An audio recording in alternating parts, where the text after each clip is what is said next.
ونعوذ بالله من شرور أنفسنا ومن سيئات أعمالنا من يهده الله فلا مضل له ومن يضلل فلا هادي له وأشهد أن لا إله إلا الله وحده لا شريك له وأشهد أن محمدا عبده ورسوله يا أيها الذين آمنوا اتقوا الله حق تقاته ولا تموتن إلا وأنتم مسلمون يا أيها الناس اتقوا ربكم الذي خلقكم من نفس واحدة وخلق منها زوجها وبث منهما رجالا كثيرا ونساء واتقوا الله الذي تساءلون به والأرحام إن الله كان عليكم رقيبا يا أيها الذين آمنوا اتقوا الله وقولوا قولا سديدا يصلح لكم أعمالكم ويغفر لكم ذنوبكم ومن يطع الله ورسوله فقد فاز فوزا عظيما أما بعد فإن خير الكلام كلام الله وخير الهدي هدي محمد صلى الله عليه وسلم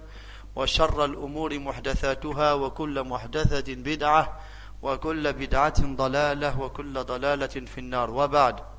Avant de commencer, je vous conseillerais, Inch'Allah, tant que possible, de vous rapprocher et de ne pas rester très loin du cours. Barakallahu fikum. Et ceci fait partie de la sunna du prophète alayhi salatu wassalam.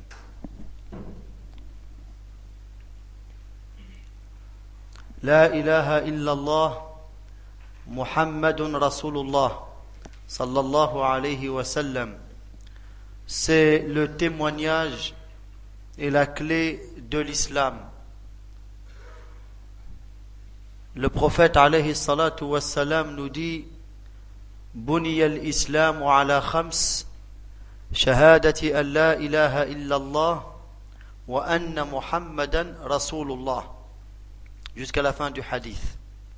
Le prophète alayhi salatu wassalam dit l'islam est bâti sur 5, c'est-à-dire 5 fondements de base, 5 piliers. De témoigner que nul n'est adoré en vérité si ce n'est Allah, et de témoigner que Mohammed est le messager d'Allah jusqu'à la fin du hadith. Lorsque Jibril alayhi salam est venu questionner le prophète alayhi salatu wassalam, il lui dit فأخبرني عن الإسلام قال أن تشهد أن لا إله إلا الله وأن محمدا رسول الله إلى آخر الحديث.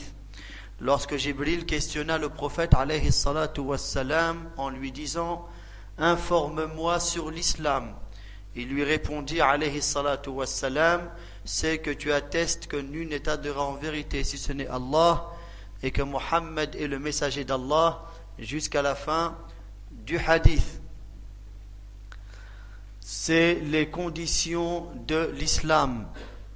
Quiconque agit sans cette grande condition de validité qui est la double attestation que la ilaha illallah et que Muhammad Rasulullah, ces œuvres ne sont pas valides, elles ne sont pas acceptées. Car une bonne œuvre n'est acceptée et n'est reconnue comme bonne œuvre auprès d'Allah tabaraka wa ta'ala que si elle comporte ces deux conditions de validité. La première qui est la sincérité, la seconde qui est la concordance avec la sunna du prophète alayhi salatu wassalam, c'est le fait de mettre en pratique la ilaha illallah et de mettre en pratique Muhammadun Rasulullah. La ilaha illallah, nul n'est adoré en vérité si ce n'est Allah. La ma'bouda bihaqqin illallah. Car des adorés en dehors d'Allah, il y en a plein. Multitude d'idoles adorées en dehors d'Allah tabaraka wa ta'ala. Mais elles sont toutes fausses. Et l'adoration qu'elle leur est donnée est une adoration qui est vaine. Et le seul qui est en droit d'être adoré, c'est le Créateur, subhanahu wa ta'ala. Celui qui pourvoit à ses créatures, celui qui donne la vie et qui donne la mort, celui qui décide de toutes choses dans sa création, c'est Allah, subhanahu wa ta'ala, le digne d'être adoré. À lui seul doivent être réservées exclusivement et sincèrement toute œuvre d'adoration. Qu'est-ce que l'adoration? C'est comme a dit Cheikh l'Islam Ibn Taymiyyah rahimahullah ta'ala, al-ibadatu ismun jami'un لكل ما يحبه الله ويرضاه من الأقوال والأعمال الظاهرة والباطنة. Comme nous l'a expliqué Cheikh l'Islam Ibn Taymiyyah rahimahullah ta'ala, l'adoration, l'acte d'adoration, et c'est quoi? C'est un terme général, englobant tout ce qu'Allah aime et agrée parmi les paroles et les actions, qu'elles soient intérieures ou extérieures. Allah tabaraka wa ta'ala a créé Adam, le père de l'humanité, alayhi salam. Et il a fait de lui le premier prophète. Awwalu Nabi. C'est Adam alayhi salam.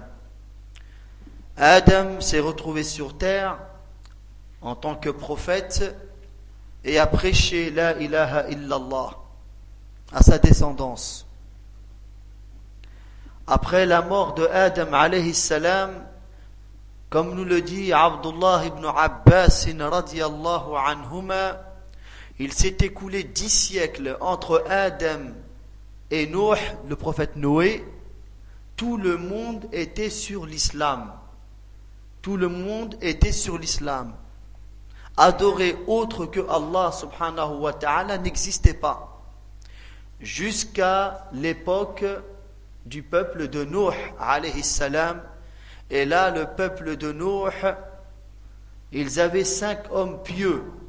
5 hommes pieux, dont les noms sont dans le Coran et dont le prophète alayhi salatu wassalam a précisé que c'était des hommes vertueux. Rijalun salihun. Ils s'appelaient Wad, Suwa', Yarouth, Ya'ouq et Nasr. Et leurs noms, on les retrouve dans la sourate de Nuh alayhi salam, dans sa parole subhanahu wa ta'ala, وَقَالُوا لَا تَذَرُنَّ آلِهَتَكُمْ وَلَا تَذَرُنَّ وَدًّا وَلَا سُوَاعًا وَلَا يَغُوثَ وَيَعُوقَ وَنَصْرًا وَقَدْ أَضَلُّوا كَثِيرًا. Donc, on a les 5 noms de ceux qui étaient adorés en dehors d'Allah, mais à l'origine, c'était des hommes pieux, des hommes vertueux.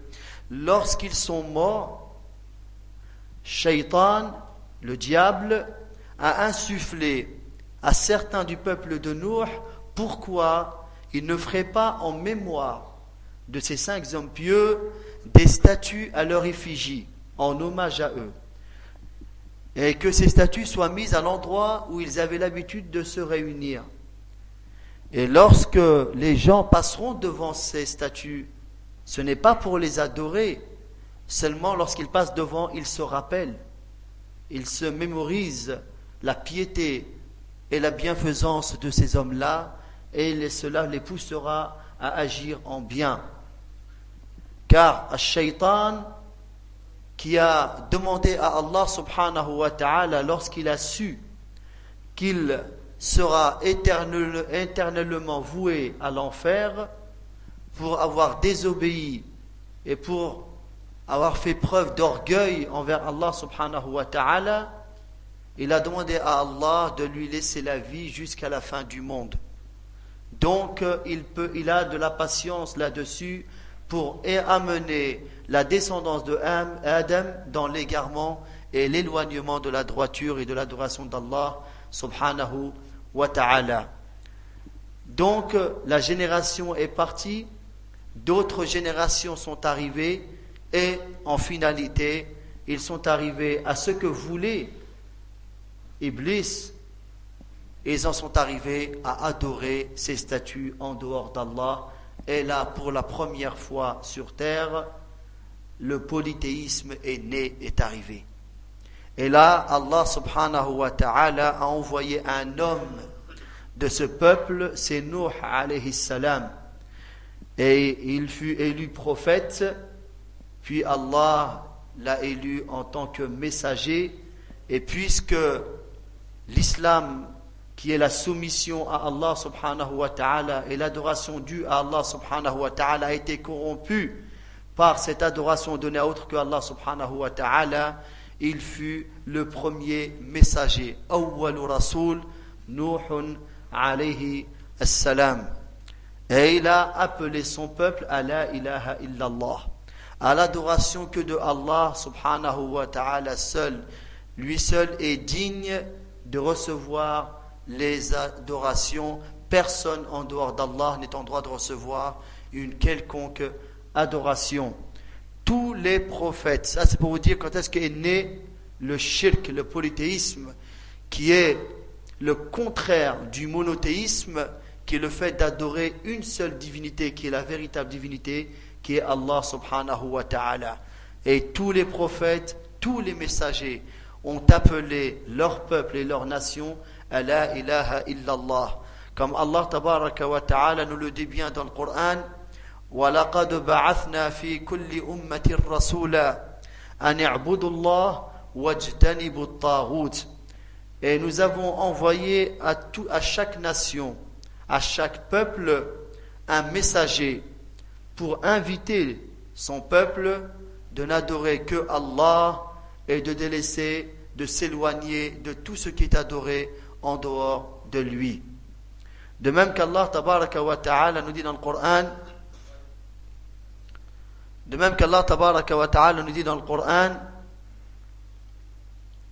وَاعْبُدُوا اللَّهَ وَلَا تُشْرِكُوا بِهِ شَيْئًا. Et adorer Allah et ne lui associer rien, personne.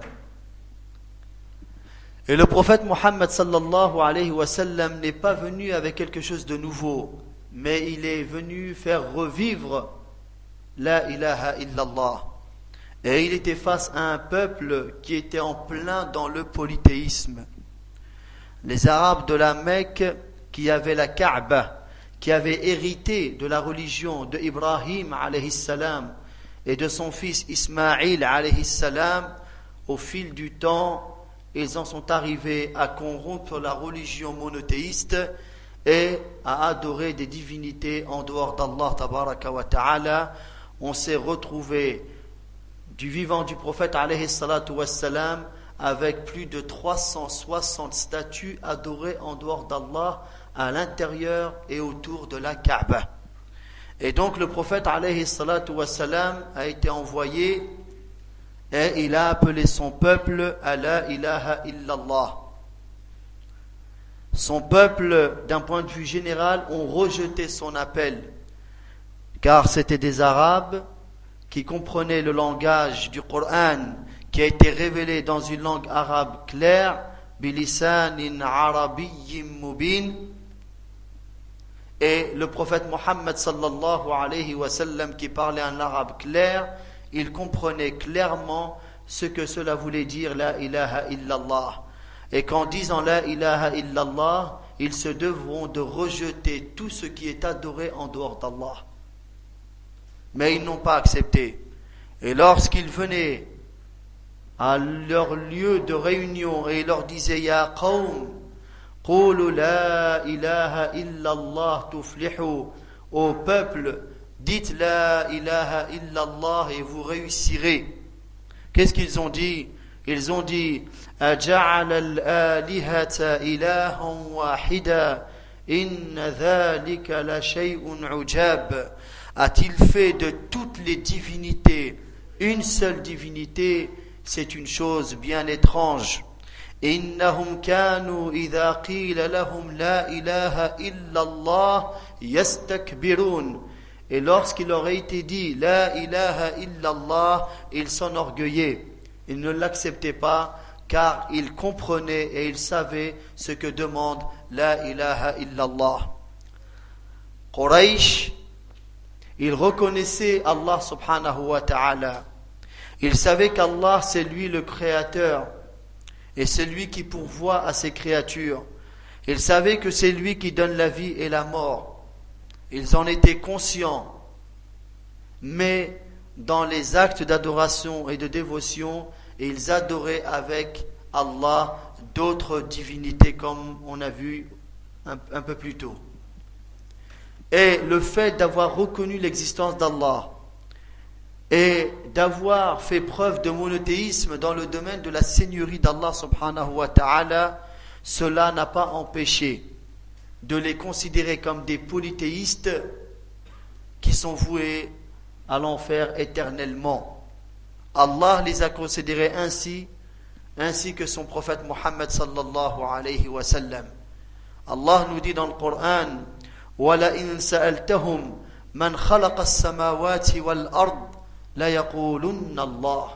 Et si tu leur demandais, c'est-à-dire ô Muhammad, si tu demandais à ton peuple de Quraysh, et si tu leur demandais qui a créé les cieux et la terre, ils te diront c'est Allah. Ils en sont conscients, mais ça ne suffit pas pour être musulman.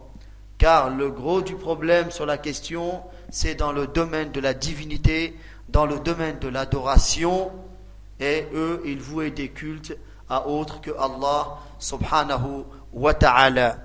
La ilaha illallah est une parole qui comporte une négation et une affirmation. La ilaha, il n'y a pas de divinité. Il n'y a personne qui est en droit de recevoir une adoration. Ça c'est la négation.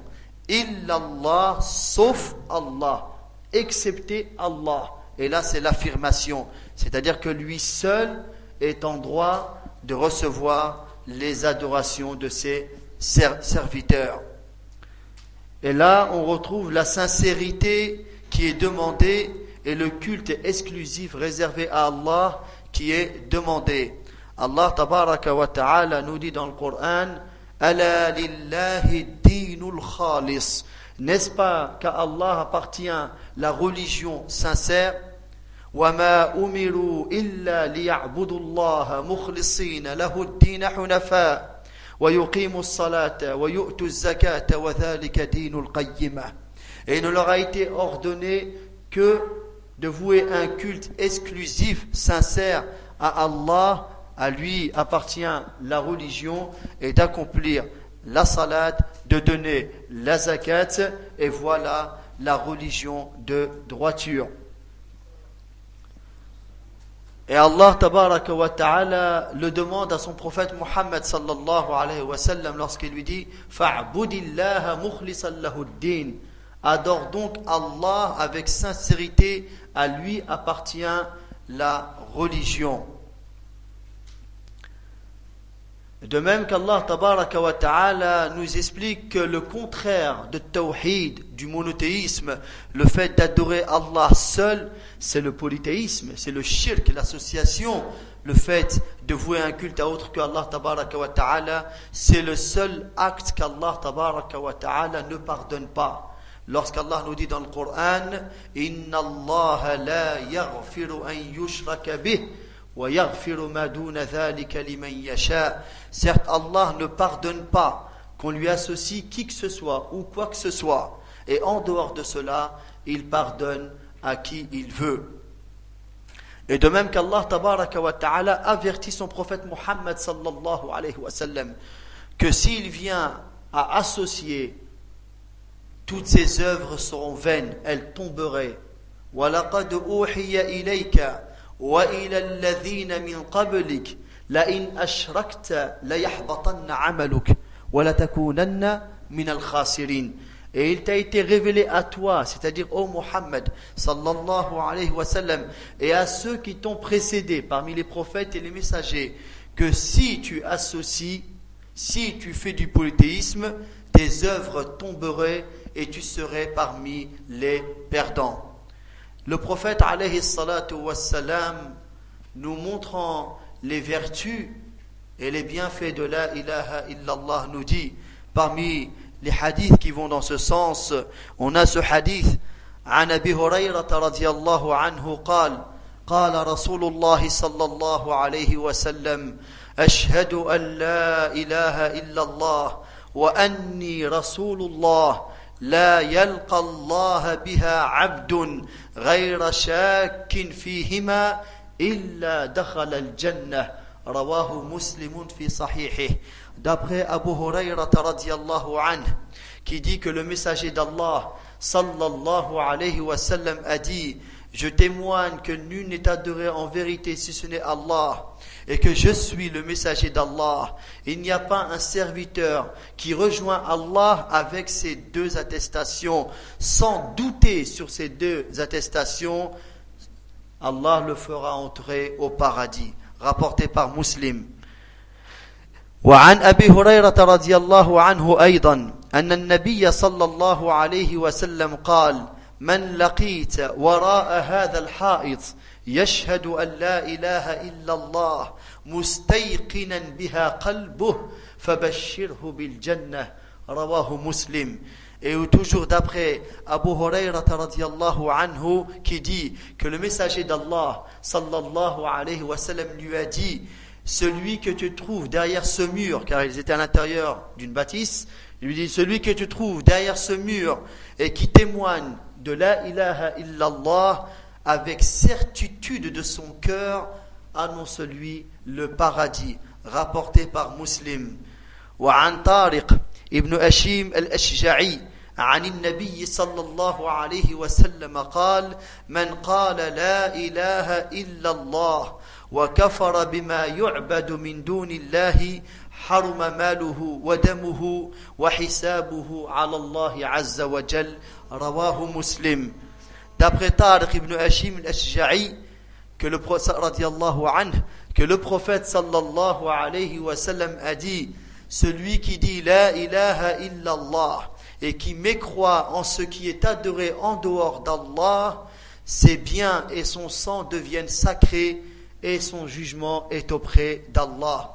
Rapporté par Muslim. وعن عثمان ibn Affan رضي الله عنه قال: قال رسول الله صلى الله عليه وسلم: من مات وهو يعلم أنه لا إله إلا الله دخل الجنة رواه مسلم. Et d'après Uthman ibn Affan radiyallahu anhu qui dit: le messager d'Allah sallallahu alayhi wa sallam a dit: celui qui meurt en sachant que la ilaha illallah, que nul n'est adoré en vérité si ce n'est Allah, il entrera au paradis. Rapporté par Muslim. Un jour, le prophète alayhi salatu wassalam, avant l'émigration vers Médine, il était encore à la Mecque, il entendit parler d'un petit enfant juif qui était mourant. Le prophète alayhi salatu wassalam lui rendit visite et il lui dit: atteste de que la ilaha illallah et que je suis le messager d'Allah. L'enfant regarda son père. Son père lui a dit: Ati' Abul Qasim, obéis à Abul Qasim, qui était la kunya, le surnom du prophète Muhammad sallallahu alayhi wa sallam. L'enfant a dit: Ashhadu an la ilaha illallah wa anna Muhammadan Rasulullah. Il a fait les deux attestations et à ce moment-là, il meurt. Le prophète sallallahu alayhi wa sallam sortit de la demeure pris de joie en disant: Alhamdulillahi alladhi anqadhahu minan nar. Louange à Allah qui l'a sauvé de l'enfer. من كان آخر كلامه لا إله إلا الله دخل الجنة. Celui dont la dernière parole est la ilaha illallah entrera au paradis. لا إله إلا الله كلمة نفعت عبدا يوما من دهره. لا إله إلا الله, une parole qui sera bénéfique pour le serviteur un jour de son existence. Même s'il doit rentrer en enfer pour y passer un séjour, à un moment donné, il devra en sortir parce qu'il avait la ilaha illallah. لا تقوم الساعة وفي الأرض من يقول لا إله إلا الله. L'heure ne sonne pas alors que sur terre il y a quelqu'un qui dit la ilaha illallah.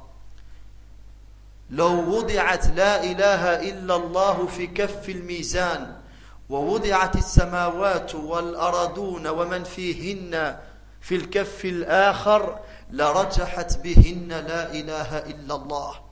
Si la ilaha illallah a été posée sur le plateau d'une balance et les cieux et les terres et tout ce qui s'y trouve étaient mis sur l'autre plateau de la balance, la ilaha illallah l'emporterait. Elle serait bien plus lourde. La ilaha illallah kalimatun qamat alayha as-samawati wal ard. La ilaha illallah, c'est une parole à cause de laquelle les cieux et la terre tiennent et n'ont été créés que pour la ilaha illallah.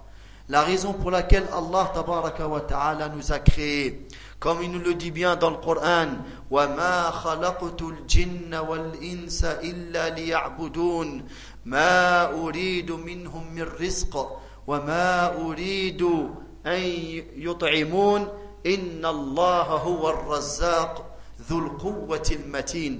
Et je n'ai créé les djinns et les hommes que pour qu'ils m'adorent.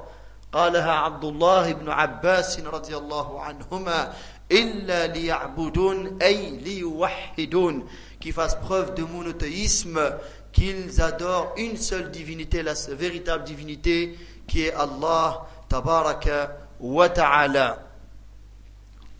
Et il est dommage que plus tard, des siècles plus tard, beaucoup de musulmans disent la ilaha illallah, mais dans leurs propos et dans leurs actions, on voit le contraire de la ilaha illallah.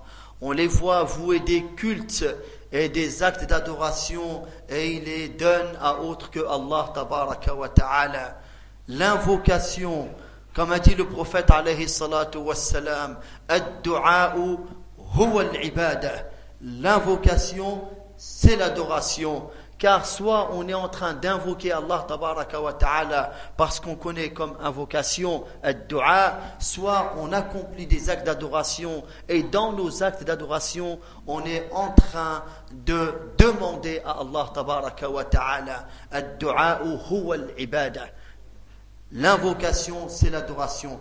Et combien invoquent autre que Allah tabaraka wa ta'ala? Il y en a combien au sein de notre communauté qui invoquent des saints, qui invoquent des vertueux, qui invoquent les prophètes, qui invoquent bien d'autres choses en dehors d'Allah tabaraka wa ta'ala, alors que c'est un acte d'adoration qui doit être voué exclusivement à Allah subhanahu wa ta'ala. Allah nous dit dans le Coran: وَلَا تَدْعُوا مِن دُونِ اللَّهِ مَا لَا يَنْفَعُكَ وَلَا يَضُرُّكَ. Et n'invoque en dehors d'Allah personne qui ne peut ni te faire du bien ni te faire du mal. وَأَنَّ الْمَسَاجِدَ لِلَّهِ فَلَا تَدْعُوا مَعَ اللَّهِ أَحَدًا. Et les lieux de culte, les mosquées appartiennent à Allah. N'invoquez personne en dehors d'Allah. Et on le dit bien dans Surat Al-Fatiha, dans toutes les rak'ahs de nos prières, on dit Iyyaka na'budu wa iyyaka nasta'in. C'est bien toi seul que nous adorons et c'est de toi seul que nous cherchons aide et secours. Donc, et avec cela, on se retrouve parfois, beaucoup d'entre nous se retrouvent en contradiction avec l'attestation qu'ils disent de leur bouche lorsqu'ils disent la ilaha illallah. Les anciens polythéistes de l'époque du prophète alayhi salatu wassalam n'ont pas voulu prononcer la ilaha illallah, mais ils en avaient compris le contenu. Et beaucoup disent la ilaha illallah et ils n'en connaissent pas le contenu, et parfois lorsqu'ils croient qu'ils en ont compris le contenu, c'est une fausse compréhension, ce n'est pas la bonne compréhension. Lorsque vous entendez quelqu'un vous dire la ilaha illallah, ceci veut dire que c'est Allah le créateur, c'est Allah qui pourvoit, c'est Allah qui donne toutes choses. Cette explication là, c'est la croyance qu'avaient les polythéistes de Quraysh. La ilaha illallah, il y a le terme ilah. Al-ilah huwa al-ma'boud. Al-ilah, c'est la divinité. Qu'est-ce qu'une divinité? Tout ce qui est adoré devient une divinité par ce biais-là. Mais après, elles sont toutes fausses. Il n'y en a qu'une divinité qui est véritable. C'est Allah tabaraka wa ta'ala. ذَلِكَ بِأَنَّ اللَّهَ هُوَ الْحَقِّ وَأَنَّ مَا يَدْعُونَ مِن دُونِهِ هُوَ الْبَاطِلُ وَأَنَّ اللَّهَ هُوَ الْعَلِيُّ الْكَبِيرُ. Ceci parce qu'Allah est la vérité. Et ce qu'ils invoquent ou adorent en dehors de lui n'est que le faux. Et Allah est l'élevé et il est le grand. Donc, combien le font? Et ils vont donc invoquer autre que Allah tabaraka wa ta'ala. Ils tournent autour des tombes et des mausolées de ces saints. Que ce soit des véritables saints ou pas, là n'est pas la question. Nous, on parle de ce que font les gens dans ces endroits-là. Alors que de tourner autour d'un endroit en le faisant en tant qu'acte cultuel, il n'a été légiféré que dans un seul endroit. C'est à la Mecque et il se fait autour de la Kaaba seulement. Et il n'y a aucun endroit où il nous est demandé comme acte d'adoration de tourner autour, si ce n'est la Kaaba qui se trouve à la Mecque. Comme Allah nous le dit dans le Coran, وَلْيَطَّوَّفُوا بِالْبَيْتِ الْعَتِيقِ, et qu'ils font l'acte de tourner autour de la demeure ancienne. Il fait allusion à la Kaaba qui est dans Al-Masjid Al-Haram. Des gens le font autour des mausolées et autour de certains tombeaux. Des gens amènent des bêtes comme offrande et ils les émolent et ils les égorgent près de ces tombes et près de ces mausolées en pensant que c'est un acte où il y a bénéfice, où c'est un acte qui est louable, et ceci est interdit en islam. Allah tabaraka wa ta'ala nous dit dans le Coran, قُلْ إِنَّ صَلَاتِي وَنُسُكِي وَالنُّسُكْ هُوَ الذَّبْحُ لِلْحَيَوَانِ قُلْ إِنَّ صَلَاتِي وَنُسُكِي وَمَحْيَايَ وَمَمَاتِي لِلَّهِ رَبِّ الْعَالَمِينَ لا شريك له وبذلك أمرت وأنا أول المسلمين. Dit, ma salat, mon immolation des bêtes, ma vie et ma mort appartiennent exclusivement à Allah subhanahu wa ta'ala, qui n'a aucun associé. Et voilà voilà ce qu'il m'a été ordonné, et je suis le premier des soumis. De même que le prophète sallallahu alayhi wa sallam nous dit, Man dhabaha li ghayri Allahi faqad ashrak, celui qui égorge une bête pour autre que Allah a fait acte de polythéisme. Le fait de jurer, combien jurent par les saints, jurent par le prophète, jurent par la tête de leurs parents, jurent par leurs enfants, jurent par le sel, jurent par la nourriture, jure par les bienfaits d'Allah.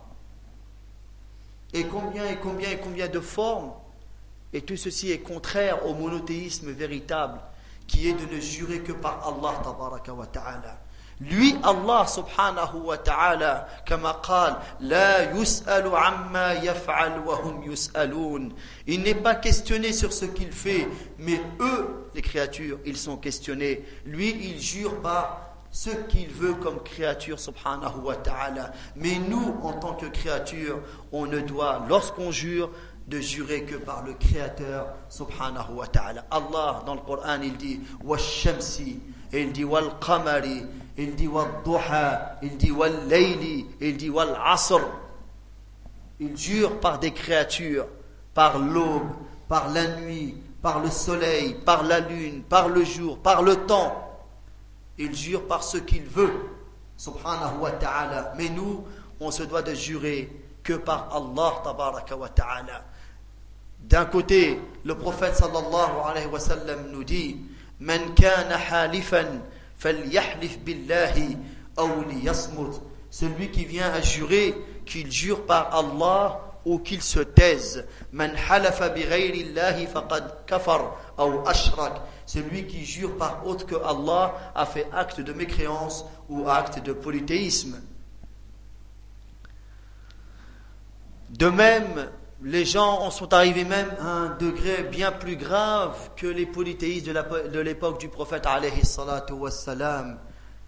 Lorsque par exemple ils croient que certaines créatures gèrent le monde et la création avec Allah tabaraka wa ta'ala, ou que certaines créatures connaissent l'invisible et connaissent le futur, ce qu'on appelle al-ghaib, l'inconnu, le monde de l'inconnu.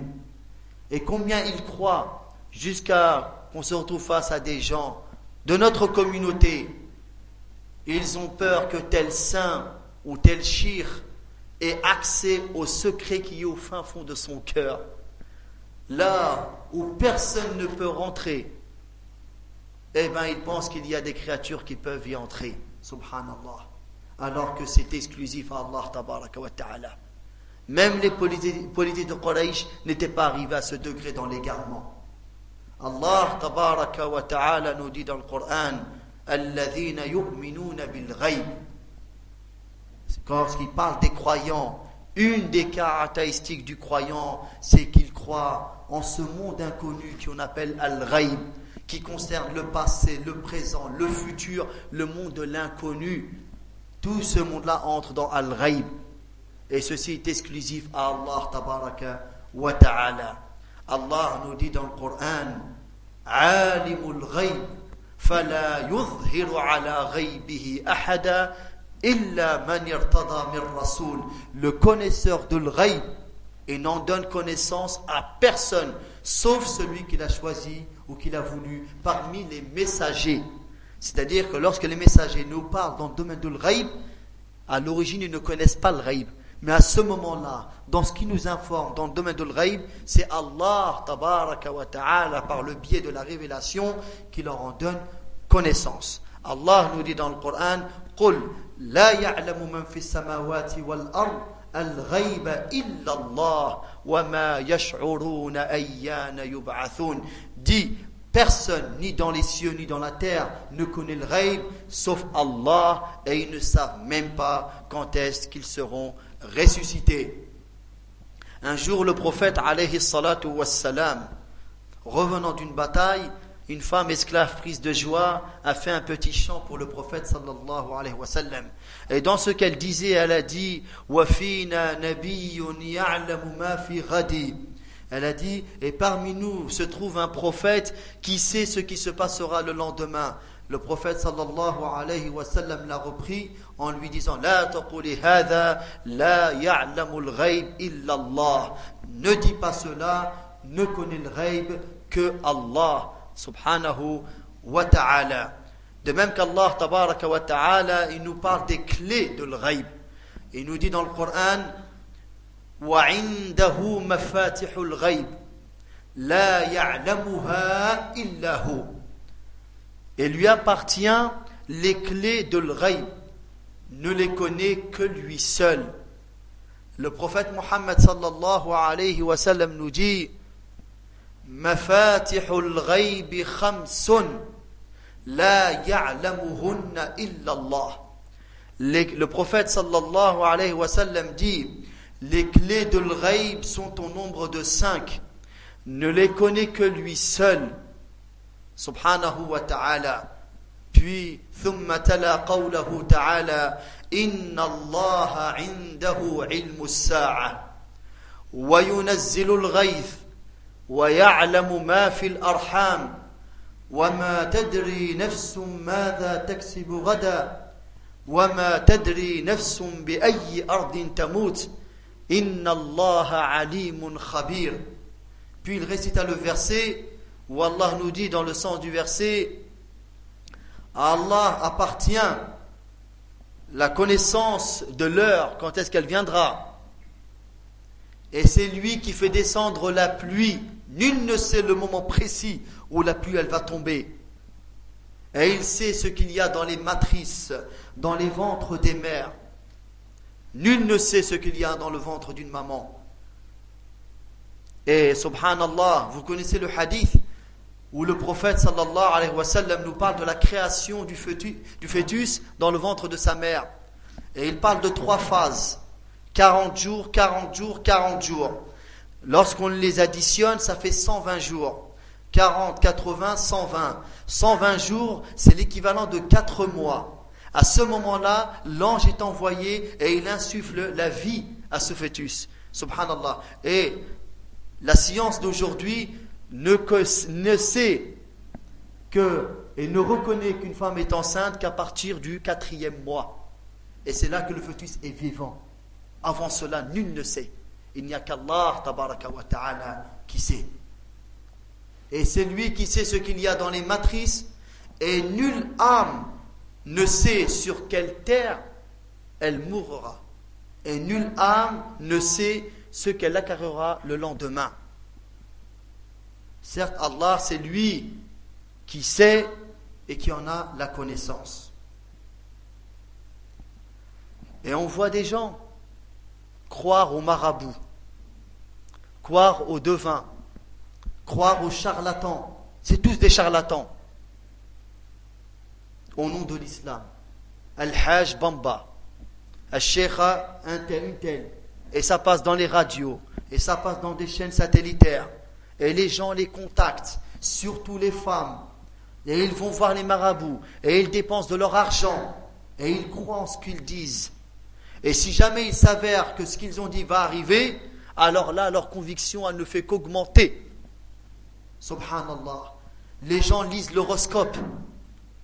Si je suis Gémeaux, je vais voir qu'est-ce qui va m'arriver. Et si je suis Taureau, je vais regarder. Et ainsi de suite. C'est devenu un métier à part entière. Et les gens y croient. Mais ce qu'il a dit, ça s'est passé.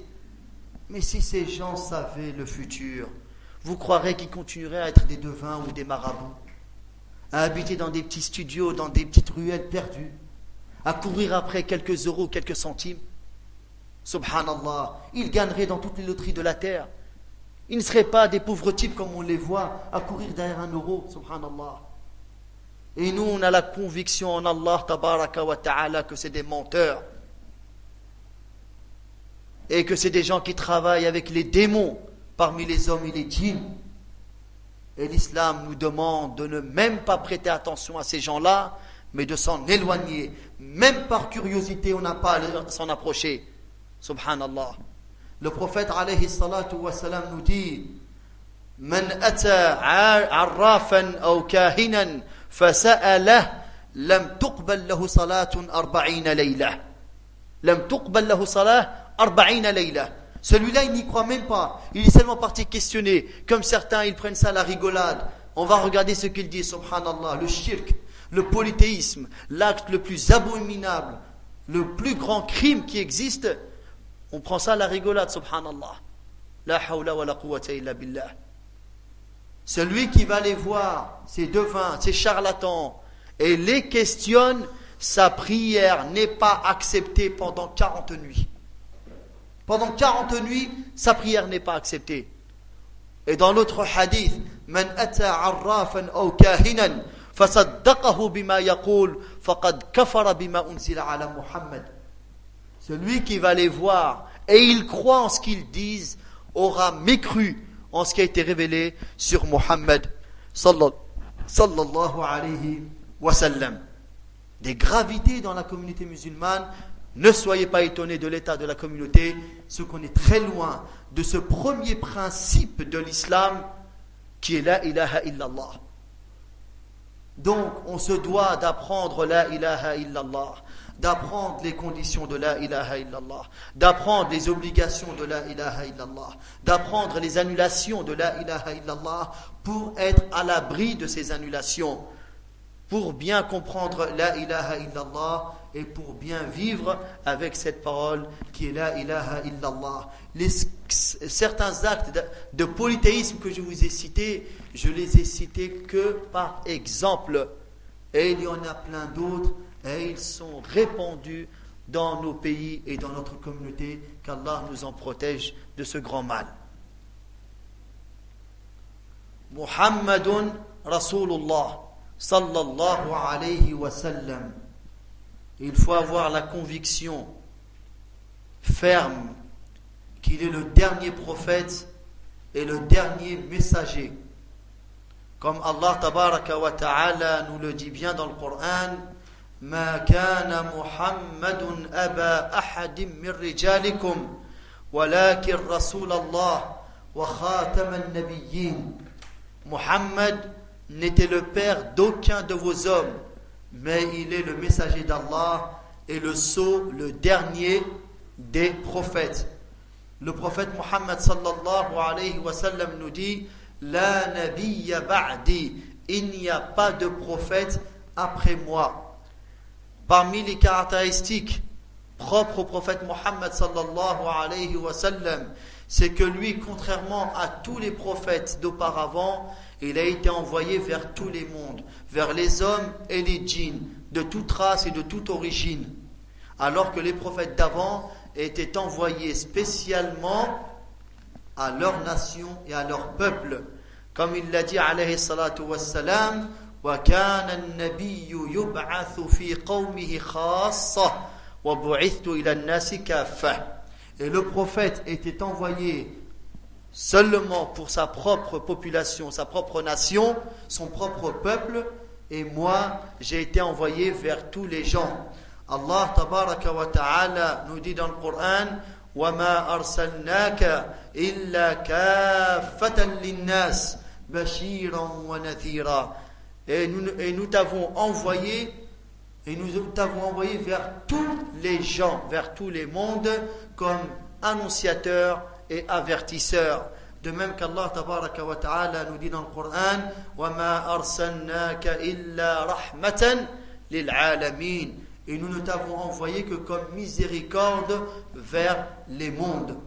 Donc le message du prophète Mohammed sallallahu alayhi wa sallam, tout le monde, tous les hommes et tous les djinns en sont concernés.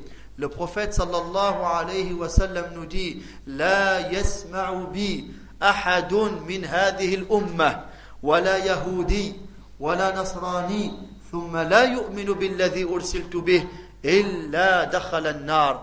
Il n'y a pas une personne qui entend parler de moi, même si cette personne est juive ou chrétienne, puis ne croit pas en ce qui m'a été révélé sans que ce ne soit un homme de l'enfer. Il devra entrer en enfer car il n'a pas cru, il n'a pas suivi le prophète Mohammed sallallahu alayhi wa sallam. Le prophète Mohammed sallallahu alayhi wa sallam n'a pas été seulement envoyé vers les Arabes ou pour la péninsule arabique. Non, il a été envoyé vers tous les mondes. Alayhi salatu wassalam. Il faut croire au prophète Mohammed sallallahu alayhi wa sallam, croire en sa prophétie et son message. Il faut confirmer et affirmer tout ce qu'il nous dit. Il faut l'écouter et lui obéir. Tout ceci entre dans notre témoignage Muhammadun Rasulullah. Ce n'est pas qu'une parole qui sort de la bouche, mais il nous incombe de la mettre en pratique. Allah tabaraka wa ta'ala nous dit dans le Coran, Man yuti'ir rasoul faqad ata'a Allah. Celui qui obéit au messager ne fait qu'obéir à Allah. وَمَا آتَاكُمُ الرَّسُولُ فَخُذُوهُ وَمَا نَهَاكُمْ عَنْهُ فَانْتَهُوا وَاتَّقُوا اللَّهَ إِنَّ اللَّهَ شَدِيدُ الْعِقَابِ.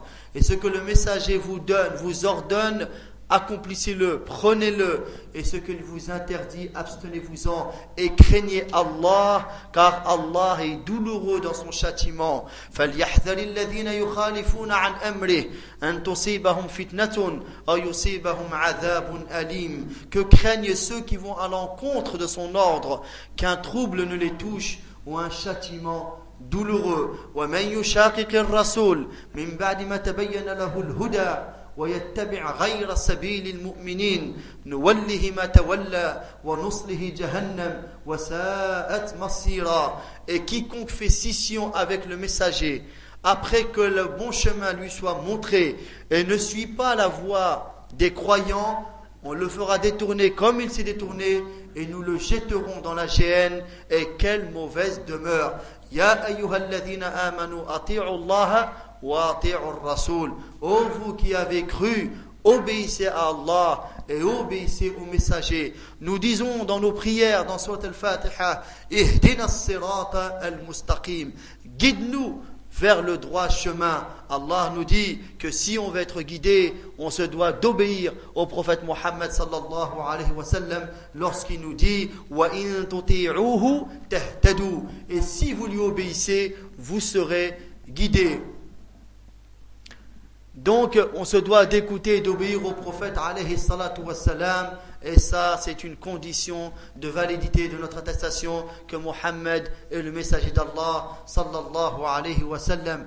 Ar-Rasul sallallahu alayhi wa sallam nous dit laqad taraktu fikum amrayni lan tadillu ma in tamassaktum bihima kitab Allah wa sunnati wa lan yatafarraqa hatta yarida alayya al-hawd. J'ai laissé entre vous deux choses, vous ne vous égarerez jamais tant que vous y attachez le livre d'Allah et ma sunna, et ils ne seront jamais séparés jusqu'à qu'ils soient présentés à moi devant le hawd, le fleuve du prophète alayhi salatu wassalam. Ar-Rasul sallallahu alayhi wa sallam nous dit kullukum yadkhuluna al-jannah illa man aba. قيل ومن يأبى يا رسول الله قال من أطاعني دخل الجنة ومن عصاني فقد أبى.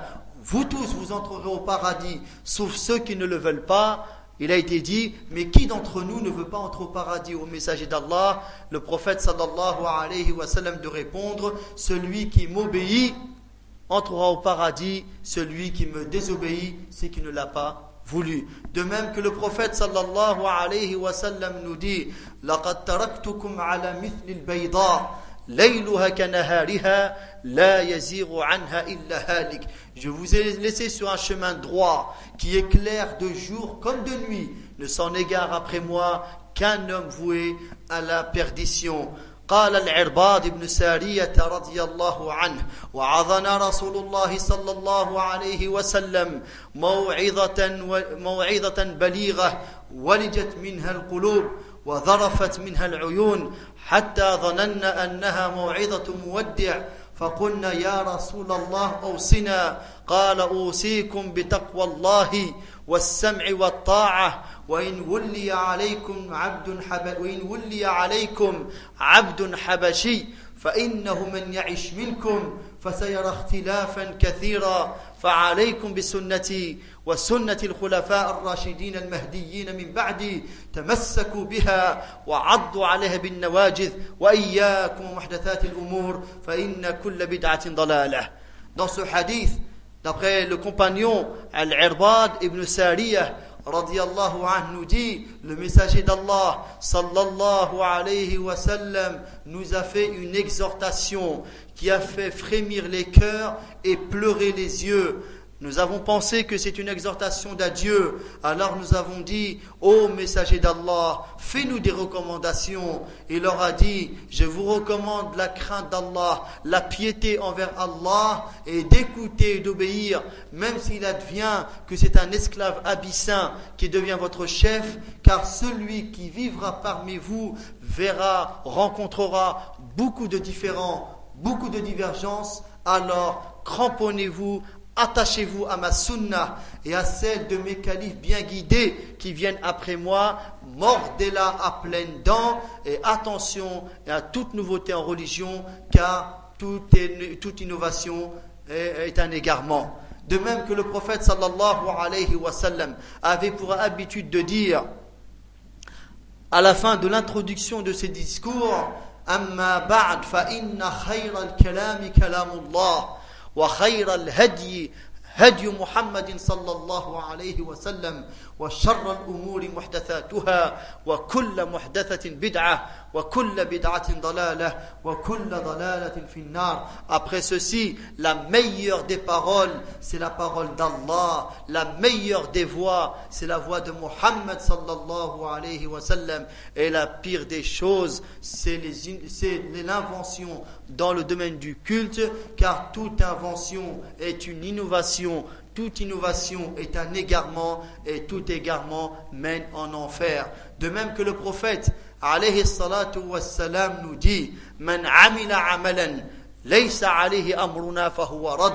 Celui qui fait une action qui ne fait pas partie de notre ordre, de notre enseignement, est à rejeter. Man ahdatha fi amrina hadha ma laysa minhu fahuwa rad. Celui qui invente une chose qui ne fait pas partie de notre religion est à rejeter. Donc on se doit d'écouter, d'obéir au prophète alayhi salatu wassalam, de prendre la défense, de secourir le prophète Muhammad sallallahu alayhi wa sallam. وصلى الله وسلم وبارك على نبينا محمد وعلى آله وصحبه أجمعين وآخر دعوانا أن الحمد لله رب العالمين وسبحانك اللهم وبحمدك أشهد أن لا إله إلا أنت أستغفرك وأتوب إليك.